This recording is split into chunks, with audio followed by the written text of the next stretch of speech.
Everyone, हम पढ़ रहे थे यूपी पंचायती राज एक्ट 1947। जो इम्पोर्टेंट सेक्शन है वही हम देख रहे थे। तो हमने लास्ट वीडियो में कुछ इम्पोर्टेंट सेक्शन डिस्कस किए थे। अब हम आगे के जो भी सेक्शंस हैं उनको देखते हैं। तो सबसे पहले सेक्शन 11D अब हम पढ़ेंगे। 11D है prohibition of holding certain office simultaneously. कौन से ऑफिस साइमल्टेनियसली मतलब एक साथ नहीं होल्ड किए जा सकते, उनके बारे में हम देखेंगे। तो नो पर्सन सेल्फ साइमल्टेनियसली, कोई भी व्यक्ति साइमल्टेनियसली मतलब एक साथ नहीं कर सकता। क्या नहीं कर सकता? B the pradhan of a gram panchayat and a panch of the nyaya panchayat. वो एक साथ एक ग्राम पंचायत का प्रधान नहीं हो सकता और एक न्याय पंचायत का पंच नहीं हो सकता। मतलब एक व्यक्ति या तो ग्राम पंचायत का प्रधान ही होगा या तो न्याय पंचायत का पंच ही होगा। ये कहिए कि आप दोनों होल्ड कर रहे हैं, दोनों पोस्ट को होल्ड कर रहे हैं, आप ग्राम पंचायत के प्रधान भी हैं और न्याय पंचायत के पंच भी हैं, तो ये सेक्शन मना करता है कि आप नहीं हो सकते। ठीक। और बी है be a member of a gram panchayat for more than one territorial constituency. एक ग्राम पंचायत का मेंबर वो एक से अधिक टेरिटोरियल कंस्टिट्यूएंसी से नहीं हो सकता। मतलब आप एक सपोज करिए एक आपका एरिया है और आप उसकी जो भी कंस्टिट्यूएंसी है उसके आप क्या हैं, एक मेंबर हैं, आप उसके ग्राम पंचायत के मेंबर हैं। और कोई दूसरा एरिया आपके अगल बगल या फिर आपके दूसरे कुछ दूरी पे आपके कोई दूसरा एरिया है, कोई दूसरी टेरिटोरियल कंस्टिट्यूएंसी है, आप वहाँ से भी जाके वहाँ के ग्राम पंचायत के मेंबर आप सोचें कि आप बन जाएं, तो ये पॉसिबल नहीं है। ये क्लॉज ये रेस्ट्रिक्ट करता है। ठीक। सी है be a member of gram panchayat and a panch of nyaya panchayat. मतलब ये जो क्लॉज ए हमने देखा था वहाँ पे एक इंसान ग्राम पंचायत का प्रधान और न्याय पंचायत का पंच साथ साथ नहीं बन सकता था। और ये जो है ये सी क्लॉज जो है वो बताता है कि एक इंसान एक ग्राम पंचायत का सदस्य और एक न्याय पंचायत का पंच दोनों साथ साथ नहीं बन सकता। ठीक। वहाँ पे प्रधान की बात की गई थी, यहाँ पे मेंबर की बात की जा रही है। ठीक। डी है hold any office in more than one gram panchayat और न्याय पंचायत। क्या कर रहा है कि एक ही ऑफिस जो है वो एक से मतलब एक इंसान जो है कि ऑफिस होल्ड कर रहा है एक से अधिक ग्राम पंचायत में या न्याय पंचायत में। ठीक। तो उसके लिए भी वो एलिजिबल नहीं है। ठीक। And the rules may provide for the vacation of all but one office by any person chooses to fill offices which he can not hold simultaneously. मतलब उसकी जो भी ये रूल ये बताता है कि जो भी ऑफिस वो होल्ड कर रहा था उसमें से सब में उसकी सीट्स जो हैं वो वैकेंट हो जाएंगे, खाली कर दी जाएंगी, रिक्त कर दी जाएंगी और उसकी सीट केवल एक जो है ऑफिस में कंटिन्यू रहेगी। ठीक। तो 11D इस तरीके से हमने देखा कि कब दो ऑफिस साइमल्टेनियसली कोई भी इंसान नहीं होल्ड कर सकता। इसके बारे में 11D में जो भी प्रोविजंस थे। अब हम आगे जो अगला सेक्शन पढ़ते हैं वो है 11E। ठीक। Further bar on holding two offices simultaneously, ये भी उसी से रिलेटेड बात करता है जो कि वो आगे के भी बार लगाता है, आगे भी रेस्ट्रिक्ट करता है कि आप दो ऑफिसेस कब साइमल्टेनियसली नहीं होल्ड कर सकते उसके बारे में। तो 11E में सबसेक्शन 1 है a person shall be disqualified for being elected to और holding the office of pradhan और member of a gram panchayat और panch of nyaya panchayat if he is. एक पर्सन जो है वो डिस्क्वालिफाइड है, वो एलिजिबल नहीं है, उसको अयोग्य करार कर दिया गया है कि वो इलेक्ट हो सकता है या फिर कोई ऑफिस होल्ड कर सकता है जैसे प्रधान, या फिर किसी ग्राम पंचायत का मेंबर नहीं बन सकता, या किसी न्याय पंचायत का पंच नहीं बन सकता। तो एक पर्सन डिस्क्वालीफाई है, वो ये ना तो होल्ड कर सकता है ना तो इलेक्ट हो सकता है। किस चीज़ के लिए? प्रधान के लिए, मेंबर ऑफ ग्राम पंचायत के लिए और न्याय पंचायत के पंच के लिए। तो कौन पर्सन ऐसे हैं, कब उसे डिस्क्वालीफाई कर दिया जाएगा, ये हम देखते हैं। क्लॉज ए हमें बताता है अ मेंबर ऑफ पार्लियामेंट और स्टेट लेजिस्लेचर, कोई भी व्यक्ति जो संसद का या फिर किसी स्टेट लेजिस्लेचर का, किसी राज्य के विधानसभा का जो है कि सदस्य है, तो वो ये नहीं लड़ सकता या फिर इसके लिए वो डिस्क्वालीफाई हो जा रहा है। ठीक। अ मेंबर प्रमुख और उप प्रमुख ऑफ क्षेत्र पंचायत, कोई भी मेंबर है या फिर किसी क्षेत्र पंचायत का प्रमुख या उप प्रमुख है तो भी वो प्रधान या फिर ग्राम पंचायत का मेंबर नहीं बन सकता। मेंबर है अध्यक्ष, उपाध्यक्ष या जिला पंचायत का मेंबर है या अध्यक्ष है या उपाध्यक्ष है तो भी वो क्या नहीं बन सकता, प्रधान नहीं बन सकता। और ग्राम पंचायत का मेंबर नहीं बन सकता, मेंबर ग्राम पंचायत का नहीं बन सकता। और क्या नहीं बन सकता, पंच नहीं बन सकता न्याय पंचायत का। अगर वो इंसान पार्लियामेंट का मेंबर है या स्टेट लेजिस्लेचर का मेंबर है और एक क्षेत्र पंचायत का प्रमुख या उप प्रमुख है या फिर उसका मेंबर है, या फिर एक जिला पंचायत का अध्यक्ष उपाध्यक्ष है या उसका मेंबर है, या फिर एक अध्यक्ष और उपाध्यक्ष है किसी कोऑपरेटिव सोसाइटी का, किसी कोऑपरेटिव सोसाइटी का वो अध्यक्ष या उपाध्यक्ष है, तो भी वो ये तीनों नहीं कर सकता। इसके लिए ही इज डिस्क्वालिफाइड। ठीक, तो अब हम इस तरीके से हमें ये सबसेक्शन 1 हमने देखा। अब हम आगे जो सबसेक्शन 2 है वो देखते हैं।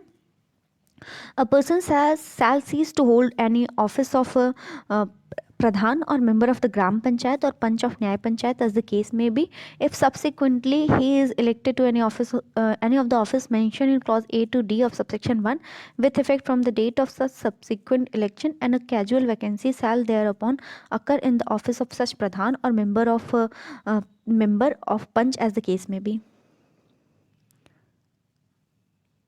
ये सब सेक्शन हमें ये बताता है कि कोई भी व्यक्ति, कोई प्रधान था या ग्राम प्रधान था या फिर न्याय पंचायत का पंच था, ठीक, और उसने सब्सिक्वेंटली उसके मतलब वो सपोज करिए वो मेंबर पहले से ही था, प्रधान था, ग्राम पंचायत का मेंबर था, पंच था न्याय पंचायत का। उसके बाद उसके मन में ये इच्छा है कि वो स्टेट लेजिस्लेचर का इलेक्शन लड़े, और उसने स्टेट लेजिस्लेचर का इलेक्शन लड़ा और वो सपोज करिए वो जीत गया, ठीक, he is a winning candidate और वो जीत गया। और उसके बाद फिर तब क्या होगा, उसके बाद इसे जो ये तीनों सीट इसकी थी इसको इसे वैकेंट करना पड़ेगा। अब ये रिक्त हो जाएंगे जिस दिन से ये इलेक्शन को विन कर रहा है या फिर आगे जो भी है वो मेंबर जीत जा रहा है वो स्टेट लेजिस्लेशन को, ठीक, तो उसे ये वाली सीट अपनी वैकेंट करनी पड़ेंगी। ये सबसेक्शन हमें यही बताता है, ठीक।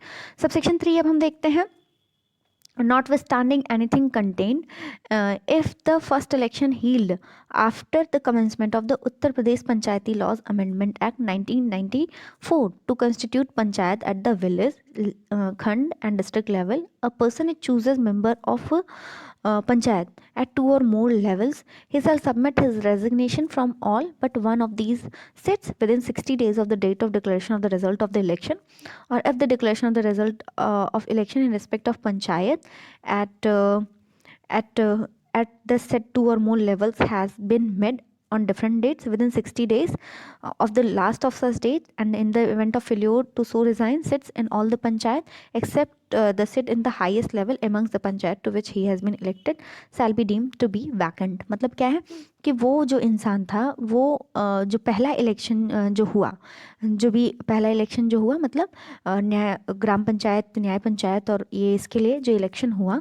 वो कब हुआ, उत्तर प्रदेश पंचायती लॉज अमेंडमेंट एक्ट 1994 के इन्फोर्समेंट के जो है कि बाद हुआ, ठीक। ये जो एक्ट है इसके इन्फोर्समेंट के बाद आफ्टर जो है इसके ये इलेक्शन हुआ, फर्स्ट इलेक्शन। तो क्या होगा कि किस चीज़ के लिए इलेक्शन हुआ, पंचायत, विलेज में पंचायत कंस्टिट्यूट करने के लिए या फिर खंड और डिस्ट्रिक्ट लेवल पे। तो एक पर्सन क्या है वो 2 या 2 से अधिक लेवल्स पे पंचायत मेंबर चुन लिया गया, ठीक। ये जो इलेक्शन है इनके प्रधान के लिए, ग्राम पंचायत के सदस्य के लिए, ये जो इलेक्शन है ये कब होता है, ये जो है उत्तर प्रदेश पंचायती राज अमेंडमेंट एक्ट 1994 के कमेंसमेंट के बाद होता है। तो क्या होगा, और एक व्यक्ति जो है उसमें क्या किया है, उसे विलेज, खंड या डिस्ट्रिक्ट लेवल पे 2-3 जगह पे मेंबर ऑफ पंचायत चुन लिया गया, 2-3 लेवल पे, 2 या 2 से अधिक लेवल पे चुन लिया गया है। तो क्या करेगा वो अपना रेजिग्नेशन इसमें से एक सेट्स को छोड़ के, मतलब अगर दो या 2 से अधिक लेवल पे उसे चुन लिया गया है तो वो एक सेट को छोड़ देगा, बाकी जहाँ जहाँ उसे चुना गया है उसका वो रेजिग्नेशन क्या करेगा, सबमिट कर देगा 60 दिन के भीतर, जिस दिन उसका रिजल्ट आया इलेक्शन का। अगर ये सारे जो भी इलेक्शन थे वो डिफरेंट डेट्स को हुए थे, तो जो लास्ट दिन जिसका रिजल्ट आया उसके 60 डेज़ के अंदर वो उसे सबमिट करेगा, ठीक, उसके 60 डेज़ के अंदर वो उसे सबमिट करेगा, ठीक। और अगर वो ऐसा नहीं करता है और अगर वो फेल हो जाता है इसको करने में, मतलब अपने रेजिग्नेशन को सबमिट करने में वो फेल हो जाता है, तो उसकी जो हाईएस्ट लेवल की सीट थी पंचायत की उसमें से उसका जो इलेक्शन था उसे वैकेंट कर दिया जाएगा, ठीक। आई होप आपको समझ में आ रहा होगा। काफ़ी टेक्निकल है कि ये जो अमेंडमेंट था उसको उसके आने के बाद कोई इलेक्शन होता है और एक व्यक्ति जो है 2 या 2 से अधिक लेवल विलेज खंड या डिस्ट्रिक्ट लेवल का जो भी इलेक्शन होता है, एक ही व्यक्ति 2 या 2 से अधिक लेवल पे चुन लिया जाता है, तो वो एक लेवल को छोड़ के मतलब एक सीट को छोड़ के बाकी सबके लिए अपना रेजिग्नेशन देगा। और वो जो रेजिग्नेशन है 60 दिनों के भीतर देगा। और अगर ये जो सारे इलेक्शंस थे इनका डिफरेंट डिफरेंट डेट को रिजल्ट आया, तो जो लास्ट वाला डेट था जिस दिन उसका रिजल्ट आया उसके 60 दिनों के भीतर वो देगा अपना रेजिग्नेशन। ठीक, तो ये सेक्शन जो था वो हमें यही बताता है कि कब 2 ऑफिस साइमल्टेनियसली होल्ड करने में बार लगा दिया जा रहा है। डी भी लगभग ये ऐसे ही सेक्शन था, पर जो है कि वो थोड़ा अलग था और ये एक्सटेंशन है। 11E जो है वो 11D का थोड़ा सा एक्सटेंशन है। ठीक, अब हम जो अगला इंपॉर्टेंट सेक्शन देखेंगे वो देखेंगे सेक्शन 14, जो कि रिमूवल ऑफ प्रधान के बारे में बात करता है। तो हम उसको अब पढ़ेंगे।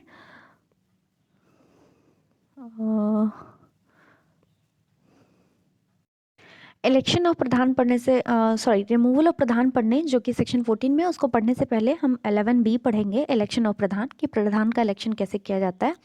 तो the pradhan of the gram panchayat shall be elected by the person registered in the electoral rules for the territorial constituency of the panchayat area from amongst themself. जो भी प्रधान है वो किसी ग्राम पंचायत का कैसे चुना जाएगा, इलेक्शन के थ्रू चुना जाएगा और उन पर्सनस के द्वारा जो कि उस टेरिटोरियल कंस्टिट्यूएंसीज के इलेक्टोरल रूल्स में जिनका नाम रजिस्टर्ड है, मतदाता सूची में जिनका नाम रजिस्टर्ड है किसी भी एरिया के टेरिटोरियल कंस्टिट्यूएंसी के, उस पंचायत के, तो उसी में से वो चुना जाएगा। मतलब प्रधान जो ग्राम पंचायत का है वो उस एरिया के टेरिटोरियल कंस्टिट्यूएंसी के मतदाता सूची इलेक्टोरल रोल्स में जिन पर्सन्स का नाम रजिस्टर्ड है उन्हीं के द्वारा उसी पंचायत एरिया के लोगों के बीच में से चुना जाएगा। ठीक, तो सबसेक्शन 2 है, if any general election to a gram panchayat, the pradhan is not elected and less than 2/3 of the total number of members of gram panchayat are elected। किसी भी जनरल इलेक्शन, किसी भी आम चुनाव में ग्राम पंचायत का जो चुनाव हो रहा था उसमें प्रधान इलेक्ट नहीं हुआ है और जो 2/3 2/3 सदस्य थे ग्राम पंचायत के वो इलेक्ट हो चुके हैं, तो क्या होगा, द स्टेट गवर्नमेंट और an officer authorised by it in this behalf by order either appoint. क्या है, स्टेट गवर्नमेंट या फिर कोई ऑफिसर जो कि उनके बिहाफ पे ऑथराइज किया गया है, अपॉइंट करेगा ऑर्डर से। कैसे, an administrative committee consisting of such member of person qualified to be elected as member of the gram panchayat as it may consider proper an administrator. मतलब एक एडमिनिस्ट्रेटिव कमेटी, एक एडमिनिस्ट्रेटिव कमेटी अपॉइंट करेगी। मतलब election तो हुआ और इलेक्शन में क्या हुआ, 2/3 मेंबर उस ग्राम पंचायत के चुन लिए गए लेकिन प्रधान को नहीं चुन पाया गया, प्रधान चुनने में वो फेल हो गए, तो क्या होगा, एक एडमिनिस्ट्रेटिव स्टेट गवर्नमेंट क्या करेगी, एक एडमिनिस्ट्रेटिव कमेटी को अपॉइंट करेगी जिसमें कि ऐसे मेंबर्स होंगे, ऐसे पर्सनस होंगे जो कि क्वालिफाइड होंगे ग्राम पंचायत में इलेक्शन के लिए। एक एडमिनिस्ट्रेटिव कमेटी, उसमें पर्सनस जो होंगे वो ऐसे ऐसे नंबर्स के पर्सन होंगे जो कि क्वालिफाइड हैं, जो कि योग्य हैं कि वो इलेक्शन लड़ सकते हैं ग्राम पंचायत का, और एक एडमिनिस्ट्रेटर को अपॉइंट करेगी।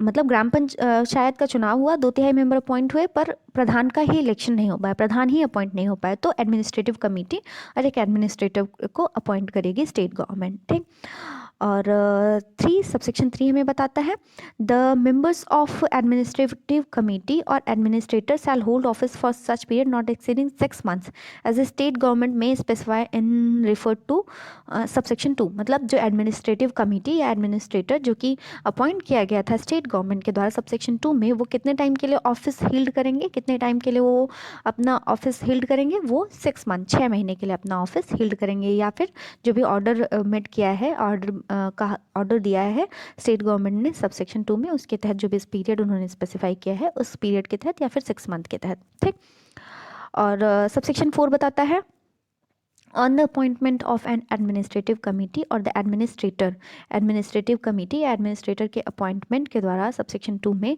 the person if any chooses as pradhan or member of gram panchayat before such appointment shall cease to be such pradhan or member as the case may be, and all powers, functions and duties of the gram panchayat, its pradhan and committee shall vest in and to be exercised, performed and discharged by such administrative committee or the administrator as the case may be।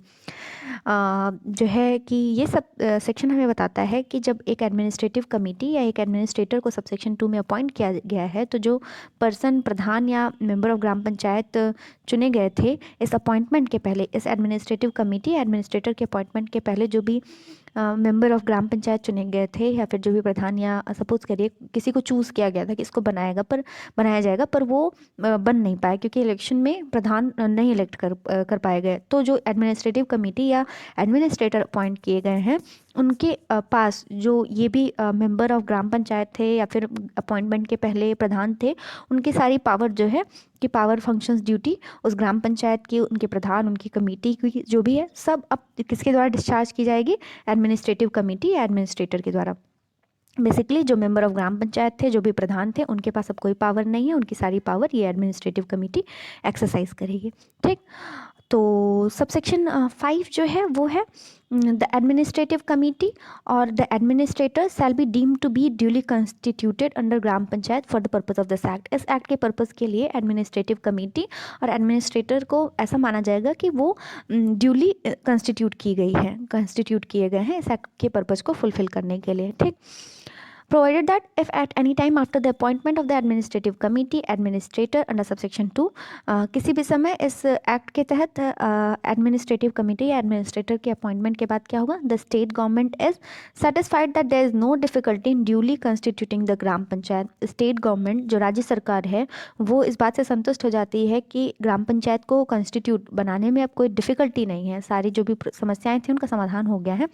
The state government may not withstanding the period for which the administrative committee or administrator had been appointed had not expired, direct the state election commission for holding the election for constituting the gram panchayat। ठीक, अगर administrative committee या administrator जो है कि के appointment के बाद किसी भी समय स्टेट गवर्नमेंट को ये लगता है कि जो भी डिफ़िकल्टी आई थी इलेक्शन में, जिसकी वजह से प्रधान का इलेक्शन नहीं हो पाया, प्रधान का नॉमिनेशन नहीं हो पाया, तो और वो सारी डिफ़िकल्टी जो भी इलेक्शन को हेल्ड करने में आई थी, जिसकी वजह से एक एडमिनिस्ट्रेटिव कमेटी को अपॉइंट करना पड़ा था, वो सारी डिफ़िकल्टी अब रिमूव हो चुकी हैं, अब रास्ता सही है, अब इलेक्शन करवाया जा सकता है। तो अगर सपोज करिए वो एडमिनिस्ट्रेटिव कमेटी 6 मंथ के लिए अपॉइंट की गई थी, 1 ईयर के लिए अपॉइंट की गई थी, तो इससे फ़र्क नहीं पड़ता कि इसका टेन्योर अभी ख़त्म नहीं हुआ है, मतलब अभी तो 6 महीने हुए या फिर 8 ही महीने हुए, ये तो 1 साल के लिए बनी थी, तो इससे कोई फ़र्क नहीं पड़ता। जो है स्टेट गवर्नमेंट अगर सेटिस्फाइड हो जाती है तो वो स्टेट लेजिस्लेचर को, स्टेट इलेक्शन कमीशन को, जो भी इलेक्शन कंडक्ट करवाने के लिए अथॉरिटीज़ हैं, उनको कहेगी कि आप ग्राम पंचायत का इलेक्शन अब कंडक्ट करवाइए। ठीक, तो ये था सबसेक्शन 5। सबसेक्शन 6 हम देखते हैं। Except as otherwise provided in this act, the term of office of Pradhan shall be coterminous with the term of the ग्राम पंचायत। कोटर्मिनस जो है, जो ऑफिस प्रधान का ऑफिस होगा, प्रधान का टर्म ऑफ ऑफिस होगा, वो कोटर्मिनस होगा ग्राम पंचायत के ऑफिस के, मतलब जितना ग्राम पंचायत का टर्म है, जितना टाइम के लिए ग्राम पंचायत के मेंबर्स अपॉइंट किए जाते हैं, उतना ही प्रधान के लिए भी होगा। ठीक, तो इस तरीके से ये इंपॉर्टेंट सेक्शन था जो कि हमें रिमूवल के पहले हम अपॉइंटमेंट हमको पढ़ना चाहिए था। इलेक्शन प्रधान का इलेक्शन कैसे होता है उसके बारे में हमने पढ़ा, अब हम पढ़ेंगे प्रधान का रिमूवल कैसे होता है। ठीक, तो अब हम देखते हैं कि प्रधान का रिमूवल कैसे होगा। तो सबसेक्शन 1 हमें बताता है द ग्राम सभा में at a meeting specially convened for the purpose and of which at least 15 days previous notice shall be given remove the pradhan by the majority of 2/3 of the member of the gram sabha present and voting. जो ग्राम सभा है एक meeting में, जो कि specially इसीलिए convey की जाएगी कि हमें प्रधान को हटाना है अपने 2/3 मेंबर्स के द्वारा एक मीटिंग में, और जिसकी इस मीटिंग की 15 दिन की नोटिस किसे दी जाएगी? प्रधान को दी जाएगी। प्रधान को 15 दिन पहले नोटिस दी जाएगी और एक मीटिंग, स्पेशल मीटिंग कन्वेन की जाएगी, और फिर उसमें 2/3 मेंबर्स जो भी रहेंगे वो प्रेजेंट एंड वोटिंग के हिसाब से प्रेजेंट होंगे, उपस्थित होंगे और मतदान देंगे, तो जो प्रधान है उनको हटाया जा सकता है। ठीक, ग्राम सभा ने मीटिंग बुलाई, मीटिंग में कितने 15 दिन पहले उसकी नोटिस जो है किसे दी? प्रधान को दी, और उसके बाद फिर जो है क्या की नोटिस दी, और उसके बाद फिर 2/3 मेंबर उसके उपस्थित थे और उन्होंने मतदान दिया और प्रधान को हटा दिया गया। 1A बताता है notwithstanding anything contained in section 11 1/3 of the members of the gram sabha shall form the quorum for a meeting under subsection 1। तो सेक्शन 11 में जो भी लिखा गया है उसके फ़र्क नहीं पड़ता, उसके नॉट स्टैंडिंग 1/3 मेंबर ग्राम सभा के चाहिए होंगे कोरम बनाने के लिए, जो कि सेक्शन 1 में बताई गई है। जैसे इस यहाँ पे 2/3 दिया गया है, ठीक, ग्राम सभा में सपोज करिए जितने भी मेंबर हैं उनका 1/3 होना चाहिए इस मीटिंग को बुलाने के लिए, और इस 1/3 का 2/3 जो भी प्रेजेंट एंड वोटिंग है वो वोट करेंगे, तभी प्रधान जी हट जाएंगे। मतलब ये जो सेक्शन सबसेक्शन 1A है ये हमें कोरम बताता है। कोरम कितना होगा? 1/3। और इसने ये जो सबसेक्शन 1A था इसने बताया कि ग्राम सभा की मीटिंग के अंदर जो 1/3 ये जो कोरम है इसके 2/3 चाहिए होंगे उन्हें, प्रेजेंट जो कि होंगे उपस्थित और मतदान करने वालों की संख्या। ठीक, ये काउंट की जाती है कि 1/3 उपस्थित है, 1/3 का 2/3 2/3 जो है वो अगर वोट करेंगे तो प्रधान जी हट जाएंगे। ठीक, सपोज करिए 1/3 है, 1/3 से ज़्यादा आए, 2/3 आ गए हैं, तो जो 2/3 रहेंगे उनका उनका जो है कि उनका जो है कि काउंट किया जाएगा 2/3। ठीक, तो आई होप समझ रहे होंगे आप लोग मैं क्या कहना चाह रही हूँ कि अगर मान लीजिए कोई भी मीटिंग है 1/3 इसका 1/3 तो इनका कोरम है, और कोरम है 1/3 आने ही चाहिए, और 1/3 में 1/3 प्रेजेंट है तो उनका 2/3 चाहिए होगा इनके लिए। सपोज करिए पूरे मेंबर्स आ जाते हैं तो पूरे मेंबर्स का आप 2/3 काउंट करिएगा, क्योंकि यहाँ पे जितने भी present and voting term use किया गया, क्योंकि यहाँ पे 1/3 प्रेजेंट, 1/3 तो प्रेजेंट होना ही चाहिए, ये एकदम एसेंशियल है क्योंकि ये सबसेक्शन मैंडेटरी कर रहा है। लेकिन अगर मान लीजिए पूरे जितने भी फुल मेंबर्स आ गए या फिर 2/3 आ गए तो ये 2/3 का 2/3 चाहिए होगा वोटिंग करने के लिए। Present and voting term use किया गया है। ठीक, अगर यही रहता कि ऑल द मेंबर्स की 2/3 चाहिए होगा तो फिर सारे मेंबर्स को बुलाना पड़ता और सारे मेंबर्स से वोटिंग करवानी पड़ती। ठीक, तो ये सबसेक्शन था। अब सेक्शन 2 हम देखते हैं।